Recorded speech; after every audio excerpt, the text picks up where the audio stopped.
PO 2017-59, pesticide ordinance. Let's go right and identify ourselves for the record. Rose, let's start with you and work the way around. Rose Foley, Assembly by Channel. Suzanne LaFrance. Elsie Gray Jackson. Dick Trady. Felix Rivera. Tim Steele. Eric Croft. Tom Middleton. Julia Tucker, South Council. Welcome to the meeting. LB, I'll turn the time over to you since it's your ordinance, man. Thank you, Mr. Chairman. Just to be really brief, we, Dick and I were working with Pamela Miller from the agency. I can't remember the name of her agency. But anyway, to come up with this ordinance. But what I did was, I'll use the term empowered. I empowered Pam to work with the stakeholders and come up with an ordinance that everybody could agree on. And they spent a couple of weeks doing that. And what we have before us is an ordinance that everybody agrees on. But there's one person that still has some concerns, and he's Mr. Tim Stour. And I figured, well, we'll have one last work session to kind of talk about his concerns and see if we can work things out before our meeting on Tuesday. Tuesday is the public hearing. With that said, I'm going to go to you, Ms. Miller, to briefly make a statement, and then we'll talk to Mr. Stour. Thank you. Thank you, Mr. Chairman. Speak from here. Why don't you come up so that we can hear you?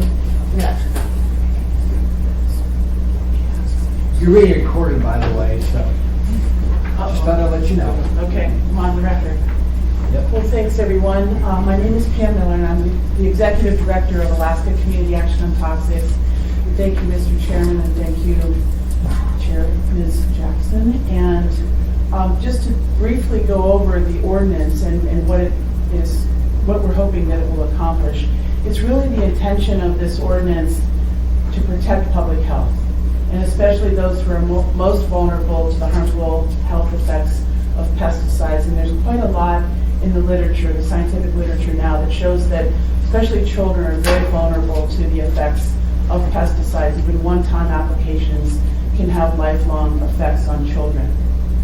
So we also recognize that current registration protocols and registrations under Federal Environmental Protection Agency in the state of Alaska are outdated and not reflective of the latest science, and thus leave gaps, I think, in the protection of public health. The ordinance establishes and codifies what we think is a very positive and healthy approach that focuses on long-term prevention of pests and their damage. The municipal horticulture program really should be commended for your efforts over the last several years to minimize the use of pesticides, and we want to recognize that. And so this ordinance simply codifies and establishes a set of guidelines and procedures that ensure practices that are consistently applied across successive administrations and staff. And we did work very hard, I think, over the past several weeks with members of the Assembly, the municipal staff, and others to craft an ordinance that takes concerns and considerations of people that have been brought forward.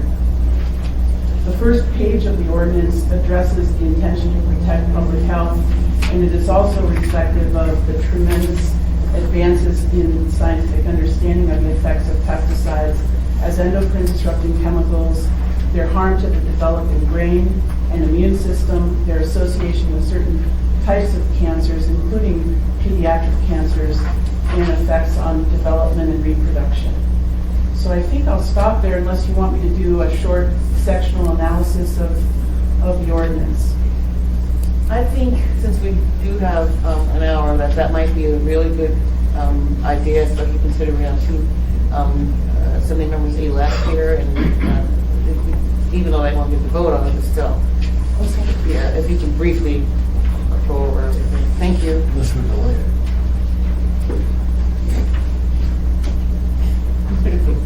Okay, so I'll be as brief as possible and happy to try to answer any questions. So the ordinance, I think, is a logical next step following ordinances that have been enacted in the past to require better notification procedures. So Section 1 amends Section 15.75.020 to add additional definitions. I think that's fairly self-explanatory. And we'll come back to these definitions as we proceed through the next section. Section 2 amends Anchorage Municipal Code, Chapter 15.75, by adding this new section, .025. And this is really the heart of the ordinance, I believe, and it establishes a framework and procedures to ensure the safe management of municipal parks and properties while minimizing the use of pesticides.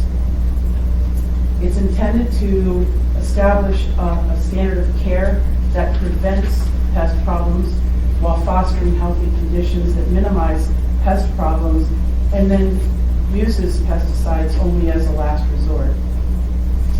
Pesticides would only be used after monitoring indicates that they are needed according to certain established guidelines that meet pest management objectives and integrated pest management requirements, and that these will minimize environmental disturbances as well as exposure to pesticides, pesticide residues, and human health and safety risks, as well as health and safety of wildlife.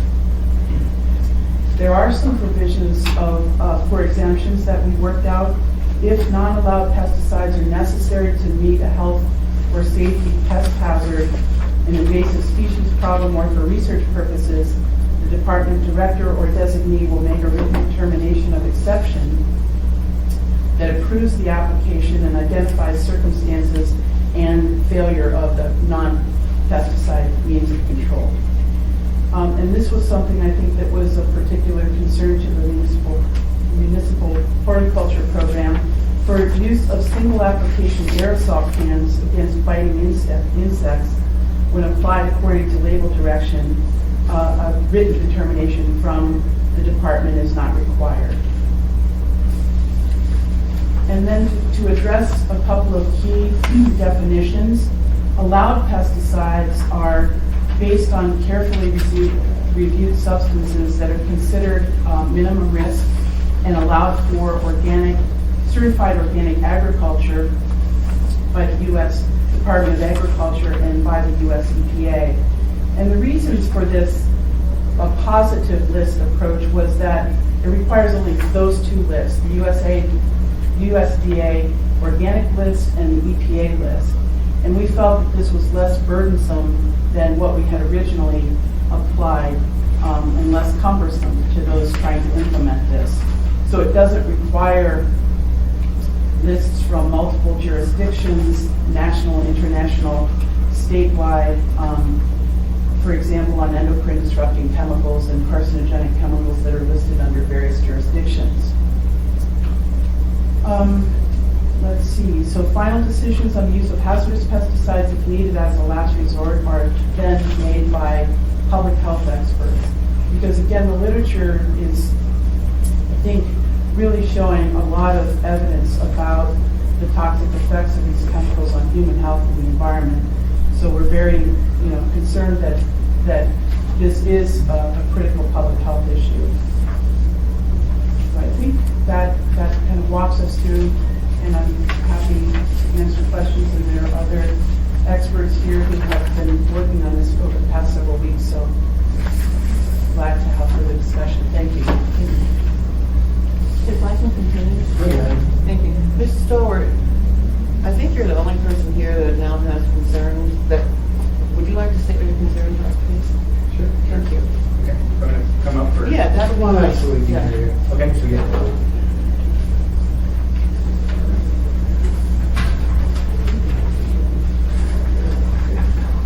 I agree with the purpose or intent of the ordinance to minimize pesticide use in public properties and municipality. I guess I'm just concerned maybe with the way it goes about it, and more just maybe a few of the details.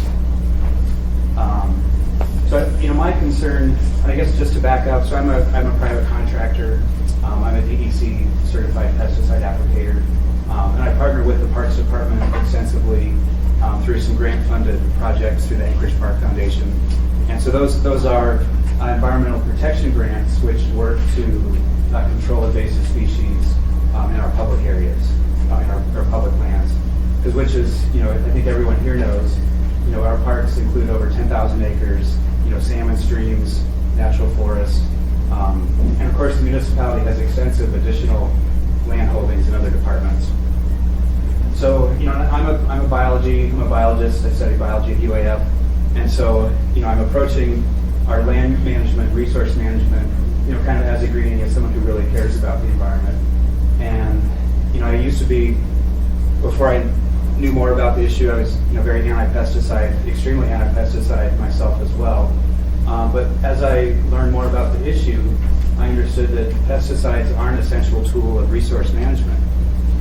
Our parks has 10,000 acres of land that we have to take care of, both for beautification as well as resource protection. And so pesticides they should be a tool of last resort, and I agree that it should be the last resort, but sometimes they're a needed tool. So my concern here is that, this ordinance will make Parks Department staff, need to go to another department, to Health and Human Services, to kind of ask to do their job. And, so I think it could be rewritten in a different format, in an IPM format, integrated pest management format, that those decisions can be made by the in-house experts, in the Parks Department, other resource managers at Real Estate Department, for example. And that actually was offered. Gino Graziano is here from UAF Cooperative Extension. He's an expert in innovative pest management programs. And he had suggested a couple examples from, I think, Davis and Santa Cruz. Certainly progressive cities on their innovative pest management programs. And I think that wasn't really taken up on, but that's what I would suggest, is to kind of reconsider that in an IPM format, which has the same goals. Integrated pest management, you take an ecological approach to your resources and say, first let's prevent these pest problems, then let's attack them manually or mechanically with mowing. Sound ecological principles of correct species choice. Work on these living habitats that are our parks to reduce the need for pesticides. So that's kind of the approach I think I would encourage. And that's where I see we should go. And I think, Pam, nothing Pam said was incorrect, but I think it's a selective review of the facts.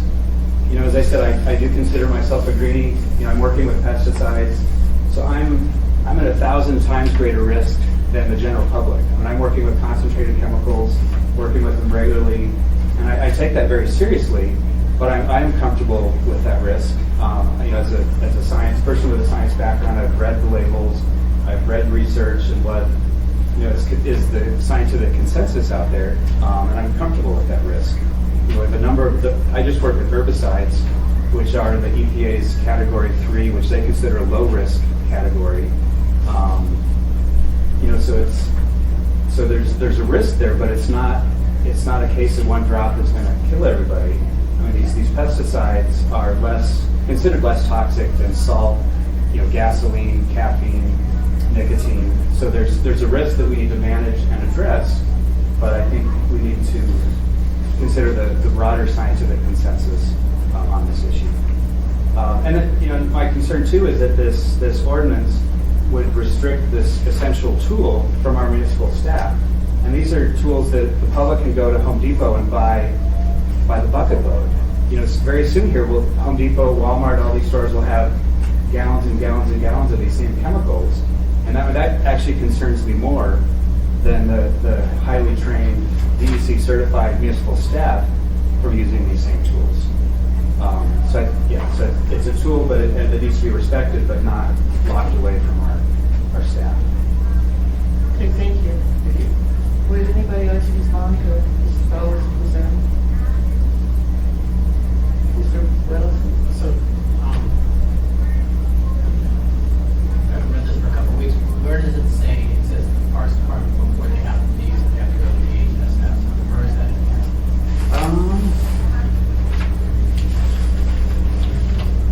It's in E 15.75025. Non-allowed pesticides. What's in that section? B, that's 3.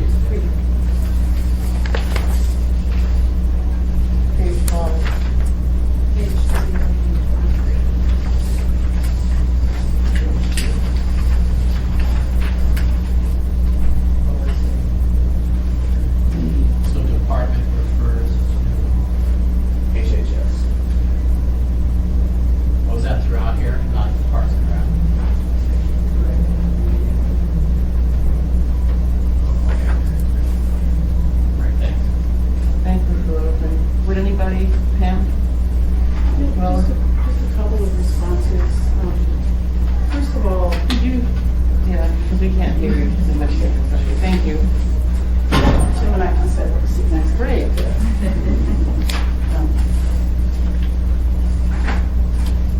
First of all, I think there is emerging and very substantive literature about the health effects of pesticides. And these are in scientific journals that are not necessarily read by land managers, but these are in medical journals, they're in pediatric journals, and I think there is, again, as I expressed, a cause for public health and a reason for the health department to become engaged in decisions about the use of hazardous chemicals. And it's really the intent of this ordinance not to be bureaucratic, but to establish a set of preventative measures that hopefully create healthy conditions then that would not require the use of chemical treatments. So I think it's very practical, it's very positive, it is preventative in nature, and then I think to your point about the fact that these chemicals can be found on big box store shelves, yes, it's true, and that's not necessarily a good thing. That doesn't, just because the fact that they're available commercially does not confer safety. And in fact, there's a lot of evidence now that even using these pesticides according to label is not necessarily safe. And pesticide applicators themselves have higher rates of diseases such as cancer and endocrine disorders. So this is a concern. It's a valid public health concern. We think this is a very practical approach that's not bureaucratic, that will prevent the use of harmful chemicals. So I hope we can reach some understanding. Thank you. And just a comment, Mr. Seller, you were part of the working group, right? Right, it goes, yeah, in on the emails that helped with some of the edits and. Right, and you have comments throughout too, right, that were worked out? Yeah, so I made a number of suggestions and some were incorporated and some weren't, but I do appreciate the kind of process here. Okay, thank you. If I may, Mr. Chairman? I'm asking his view on this ordinance. Do you want to see this go forward, or do you want to be tanked? I would say kind of maybe a little more work. Okay, so you want to be delayed. Mr. Jackson? Thank you, Mr. Chairman. Does anybody else, would anybody like to comment on Mr. Starwood's concern? So I'm Gino Graziano with the UAF Walking Research Service, doing pest management. And, similar to Tim, I also have concerns just about the approach. I've been clear about that through the whole process. And many of my suggestions are incorporated. But yeah, not approaching this with integrated pest management first and having basically a list of allowed chemicals, we will do two things. One is we don't have a clear structure set in place for our departments, being like Parks Department, et cetera, to have that expert in place to make those decisions about the pest biology, its impact, and what needs to be done. The second is it really opens up a door for those people that are then addressing these pest issues to ignore the IPM and take the easy route, which this thing with the easy route under this ordinance is going to use the organic chemicals. And there are many pest species that those will not work with, which is going to end up costing the municipality more money and likely result in more need for pesticide for specific infestation problem, like some sort of pest. Anybody else want to comment? I see a lot of folks shaking their head looking for something, so now's your opportunity to speak and, to comment. Ms. Miller?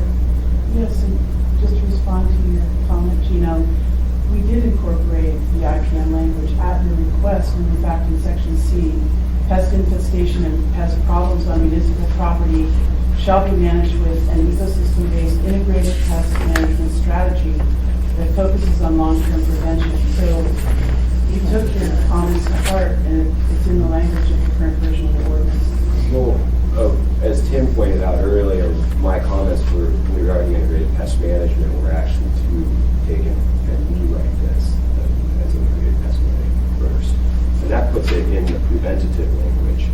Excuse me, do you have the correct document? Yours is draft on it.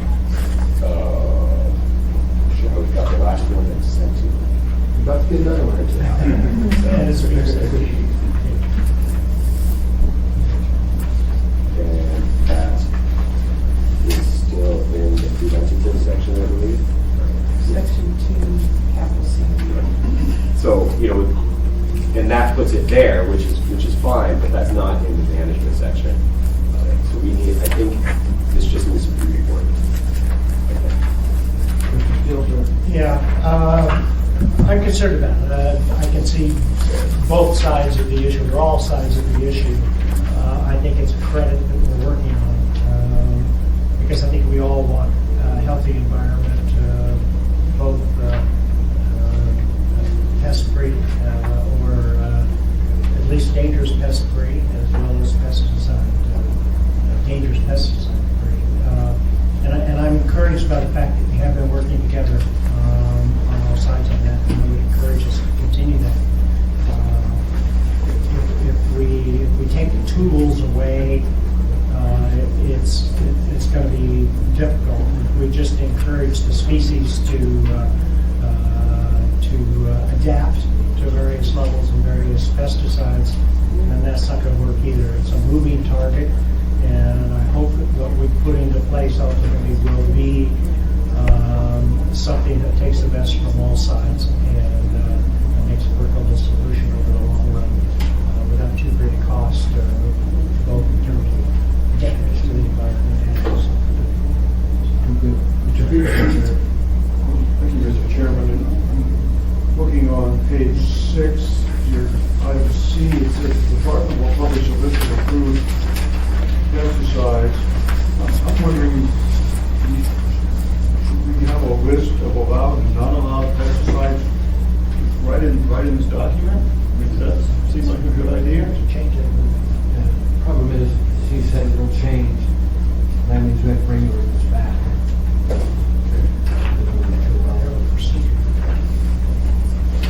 Mr. Rye, you got a comment, or you have a comment? I've been watching this process throughout. I'm more inclined to have our department the management side of it as opposed to the health department.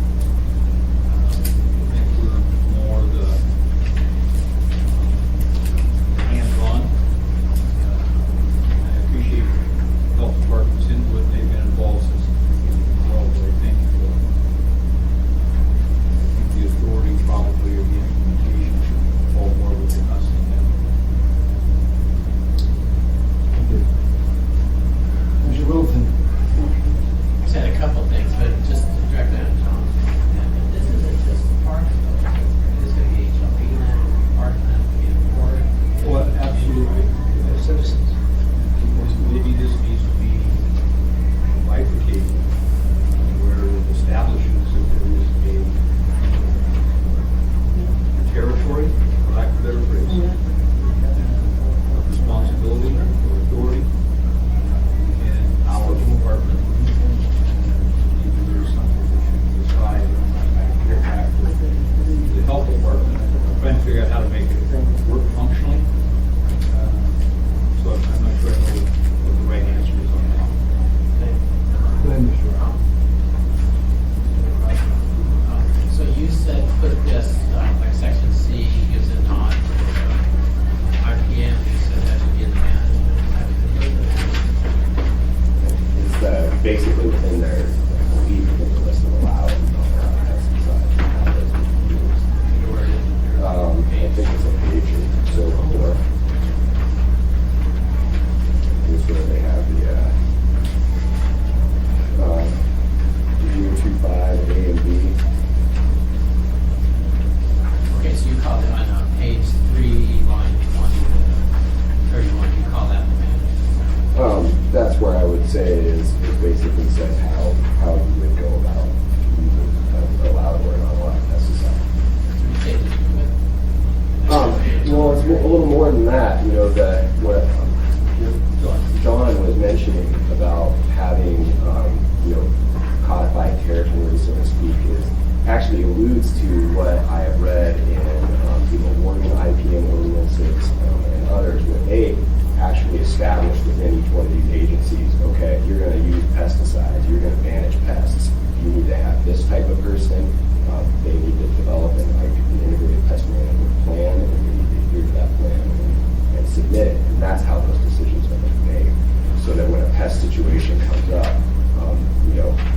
Canada thistle at a port, which is a noxious weed and also damaging to the environment, the person doesn't think, okay, I'm gonna use vinegar herbicide on this because it's going to be allowed, which won't work because of the biology of that plant. Anything else, sir? Mr. Peterson, sir. Thank you, Mr. Chairman. I was going to ask Mr. Rada if he has any current employees in his department that have got some pest management expertise.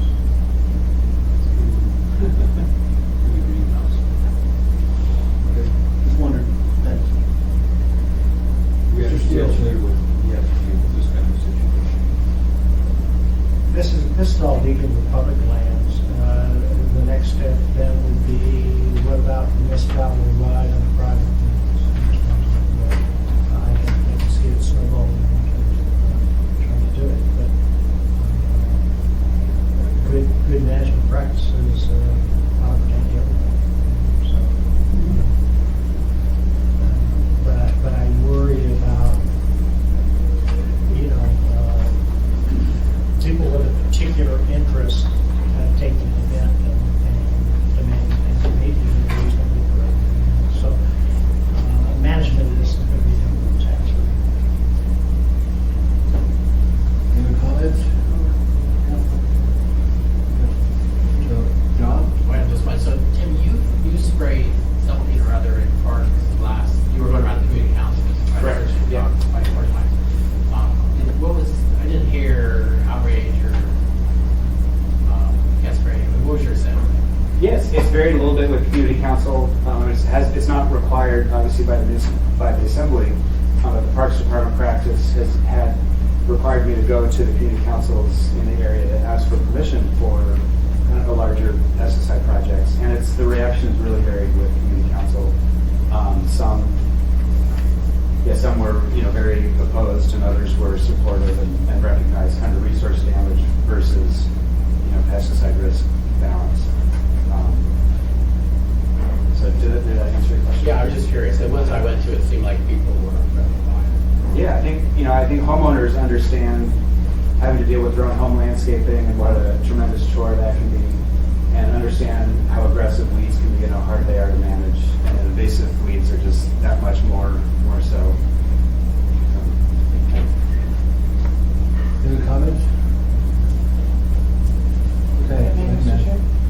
Yes, and this does not preclude using pesticides as needed for invasive species. In fact, we added that language at the request of people who are involved in managing invasive species. So I just want to, state that this ordinance was carefully crafted over a period of actually several months now. And all of the stakeholders, many of them in this room, have had an opportunity to share their perspectives, share language. I think we've worked really hard to ensure that everyone's perspectives are addressed here. So I would urge moving forward with this. I think this is very practical. I think it's very health protective. The municipal horticulture program and HSS signed off on it. We've had a work session already on this. And in answer to your question about private lands, there are many ordinances around the country that apply not only to public lands but private lands. And I think that is a real concern because these chemicals are finding their ways into our waterways as well as affecting salmon and salmon habitat and public health. So I think that's a legitimate concern. We felt that we weren't ready to take that step at this point, but this seemed to be the next logical step forward. Ms. Gray Jackson, ma'am. Thank you, Mr. Chairman. If there are no other comments, because I want to make my comments last. There's no other comments? Oh, go ahead, Colonel Linder. Okay, just kind of some additional thoughts on the notification, which I shared through the process. I definitely, I believe in public notification. I think if the municipality, if the government is notifications the public should know.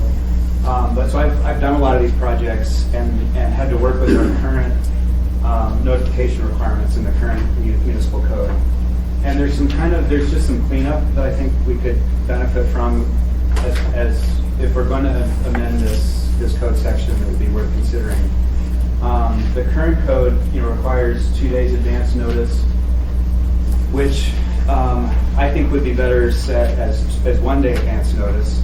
If we have, if you figure the standard work week is 5 days, if you have a 48-hour advance notice, you have to decide somehow at 8 a.m. Monday morning and magically get everything posted by 8 a.m. Monday just to be able to work, Wednesday, the second half of the week, Wednesday, Thursday, Friday. And then, of course, we all know how fickle our weather here is. I had a project last summer that I posted, the forecast looked perfect, and then 2 days later it was pouring rain. So I couldn't do the application as planned and post it. So that confuses the public if there's the sign saying we're going to spray. This is a tiny area along the bus stop, but, so it just confuses the public and, it makes, myself or municipal staff, it just makes it harder to get the job done. So I think 1 day advance notice would still provide adequate public notice and just be a little more operationally efficient for municipal employees.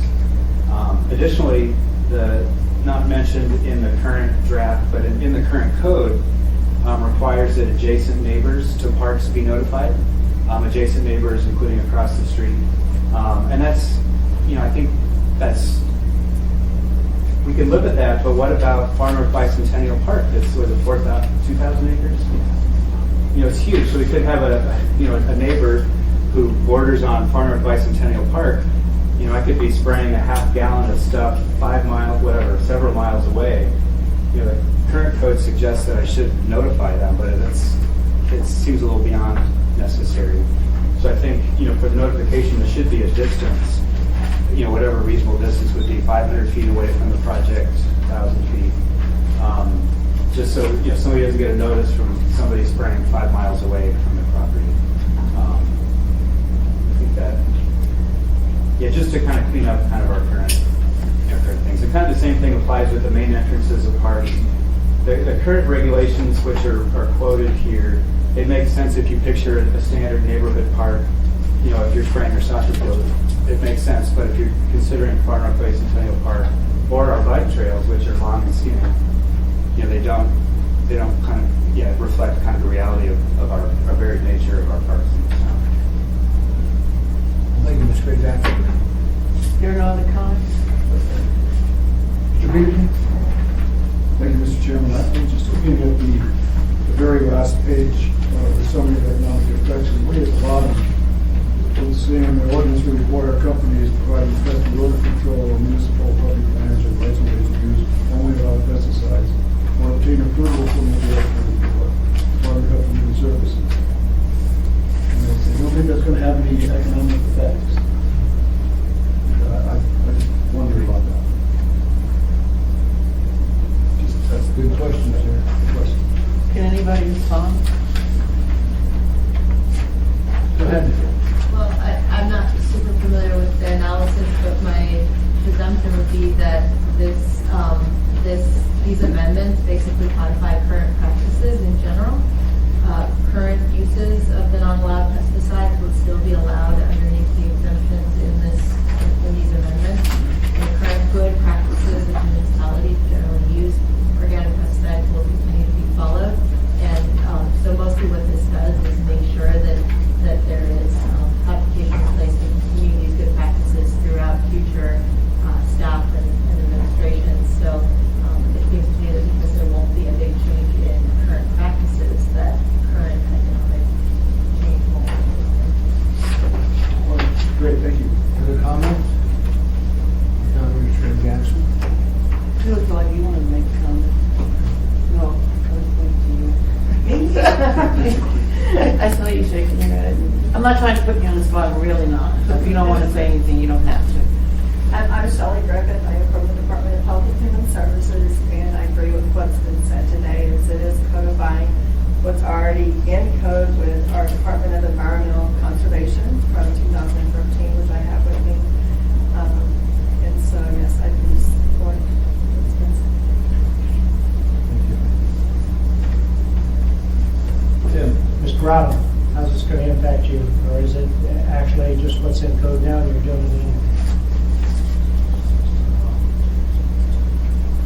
weekend were pretty malleable.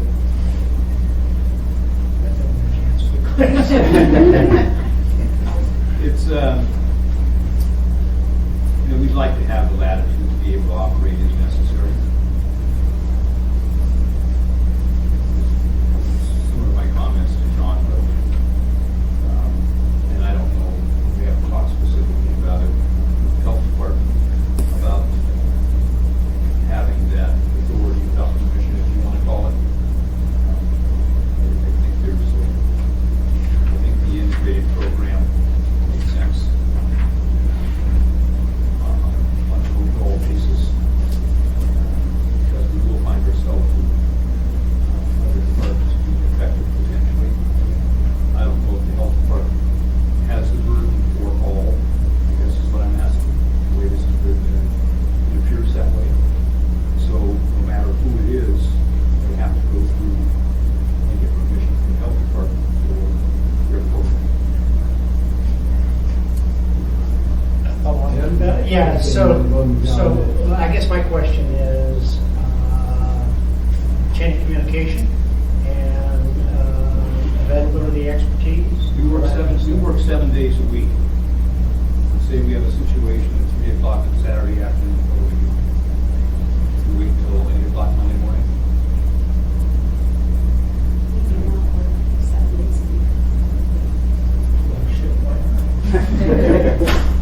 Anyway, I don't mean to make it, go ahead and make light, I'm just saying that parks, facilities never close. I mean, you guys know that. We're open all the time, all over the place, 6 in the morning to 11 o'clock at night, standard park hours, facilities, whether it's maintenance 7 days a week, horticulture 7 days a week. When situations exist or occur, we want to be able to respond. but are you making spur of the moment decisions, or are those decisions that are planned out such that you do have the time? No, we're pretty thoughtful. I mean, the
kind of situation that would be exempted from requiring departmental sign off, I guess, because that situation then would not require that next step.